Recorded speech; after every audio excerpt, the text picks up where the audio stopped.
Hello friends, welcome again to my YouTube channel.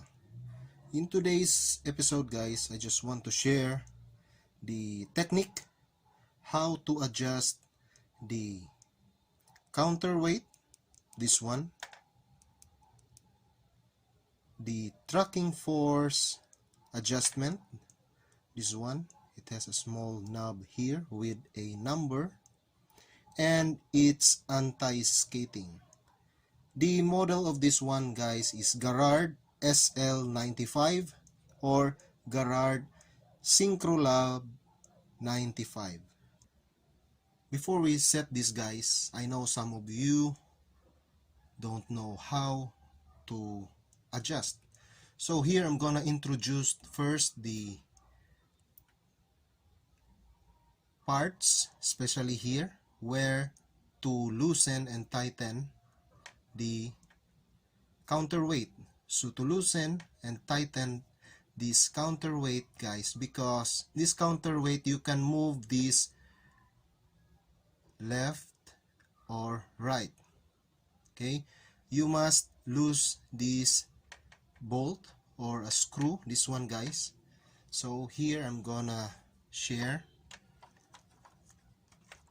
Here I loosen the screw. So as you can see guys, the counterweight, you can slide now left, right, okay. So this is the loosen and tighten the counterweight.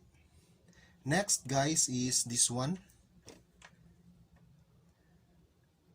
You can turn this 2 or 1.5 or 1, and you can also turn this in the other side 2, 3 and 4, or there is a 5 there.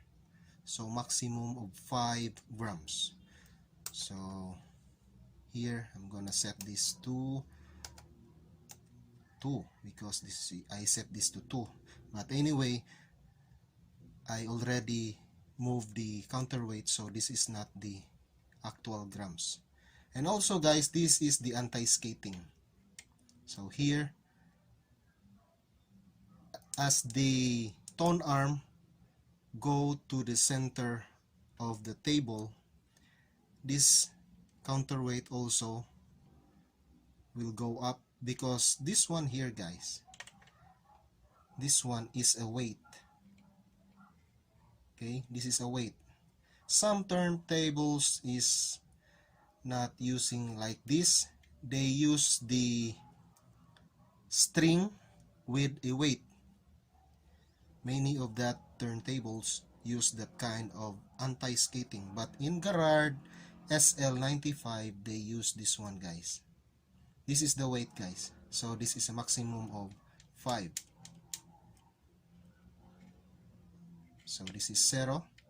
So you can see it is very light. If I will set this to 5, it is heavy there.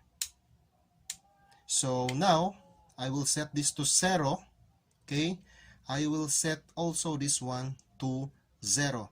That is the first step in adjusting the tracking force. So here,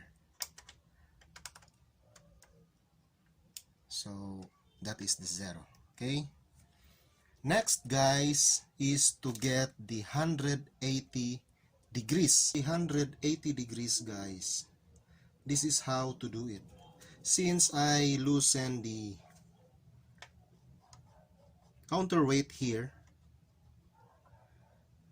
you must set the counterweight that this tone arm will float. Okay, so as you can see here guys, this tone arm is not floating. Why? Because it touches here the cueing lever. So what I mean by floating, you must float like this without touching here the cueing mechanism here. And also guys, when it floats, here I'm gonna float this one. this is not floating, guys, like this. Okay, what I mean by floating, it floats, it will level the counterweight and the head shell, so it must be 180 degrees. So where you get your 180 degrees? My technique here, guys, is this. I will place here a ruler, guys, because this is a plane. Okay, so the 180 degrees here, guys, I'm gonna set this first. Okay, I'm gonna move my video cam. Hope we can focus this. Okay, so here, actually I did not set the counterweight. I'm demoing what is the 180 degrees. Okay, so the 180 degrees, guys, you must parallel this line here and the ruler.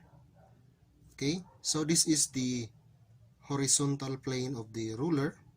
Okay, this one, and this is the plane of the counterweight. So if it is like that, so it is not parallel to the ruler or to the platter.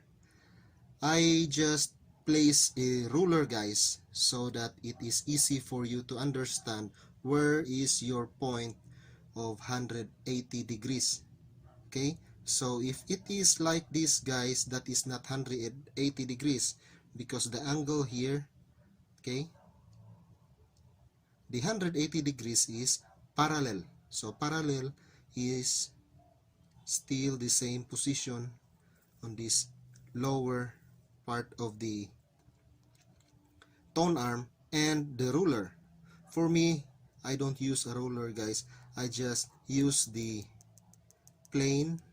This is where I will sight my 180 degrees. This is just a demo to be clear. So I use a ruler so we can get the line of the plane here. Okay, so that is not 180 degrees because here it is slant. 180 degrees is just like this. It is parallel to the ruler. Okay, so to get that 180 degrees, guys, floating 180 degrees, I'm gonna move this, guys, until I get the float. Okay, so this one until it floats.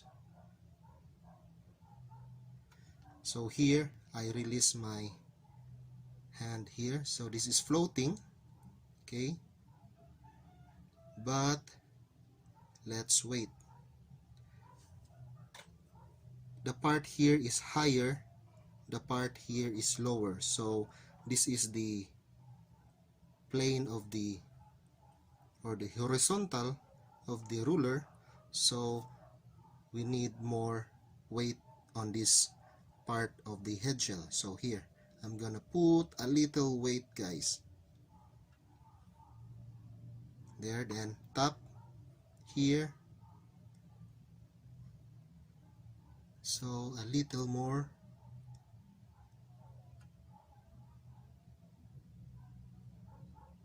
Okay.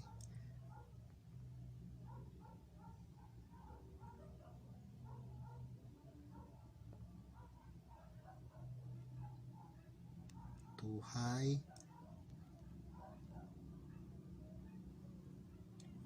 Oops. There. See, this is what I mean for 180 degrees. Part here is floating. Okay. It will float. There. I did not touch the tone arm. It will set back to 180 degrees.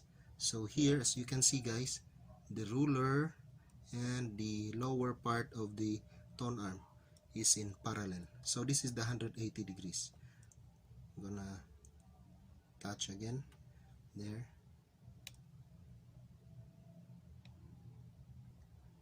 Next guys is to lock or tighten the screw here, but be careful not to move the counterweight.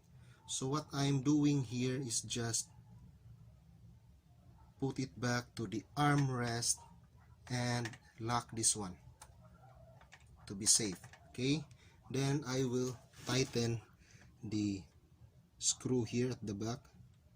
Hope it will not move.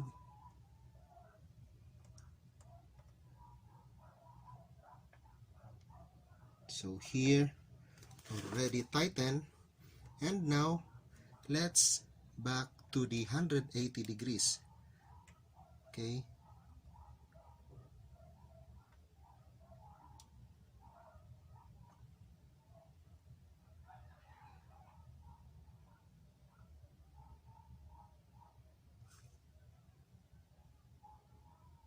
so as you can see guys, I have the 180 degrees parallel in the ruler and in my tone arm.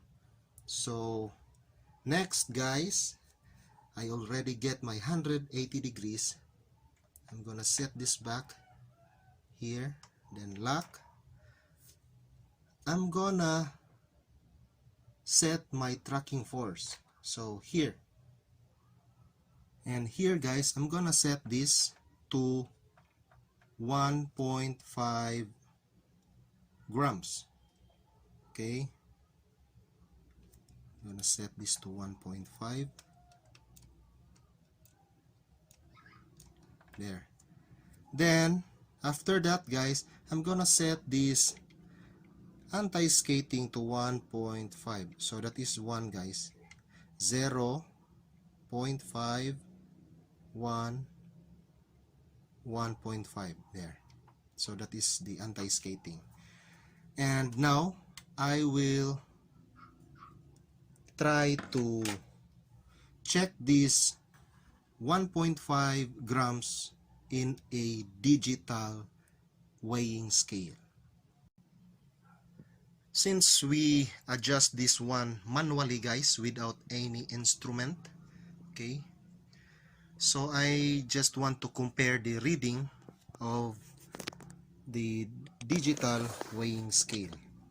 So here, since we set this tracking force to 1.5, let's try to check in the digital weighing scale. So here it is guys. I'm gonna place the tip of my needle to the center dot. So it reads here 1.44 or 1.45. So it has an error about 0.06 or 0.05. So to prove that this kind of setting works, I'm gonna set this to 2 grams. Let's see what is the reading of the digital weighing scale. So it reads here 2.00 grams. So it is in equal reading in a digital and here a manual. So I'm gonna set again to 2.5. Let's see the reading in the digital. So it has an error about 0.01. So it works guys, but I will tell you the hint here. Set your tone arm floating without touching any parts of the turntable when you get the 180 degrees. That's all. Hope it helps you guys with this video, and please subscribe to my channel for more and more interesting videos to come. Thanks for watching.